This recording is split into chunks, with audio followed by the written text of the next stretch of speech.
झलक ताऱ्यांची या कार्यक्रमात आपण भेटणार आहोत ख्यातनाम अभिनेता कैलास वाघमारे यांना. जान जेजुरीला गाडी झुमक्याची झुमक्याची.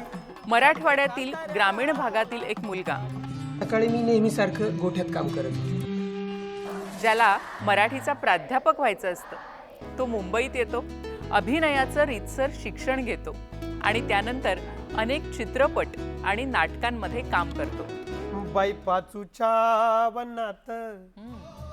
आज त्यांच्या नावाने मोजके पण अतिशय दर्जेदार असे चित्रपट आणि नाटकं आहेत. तानाजी, बेबी डू असे चित्रपट, same same but different, Shivaji underground in Bhimnagar Mohalla ही काही गाजलेली नाटकं. मोठी माणसं उगीच मोठी नसतात. बडे झोलर बैठे है भाई, बडे सेलर बैठे है भाई. त्यांचा हा प्रवास उलगडणार आहोत कार्यक्रमातून झलक ताऱ्यांची. प्रसारण शुक्रवार दिनांक 10 जुलै रात्री 8:30 वाजता आणि पुनःप्रसारण रविवार दिनांक 12 जुलै सकाळी 10 वाजता फक्त आपल्या सह्याद्री वाहिनीवर.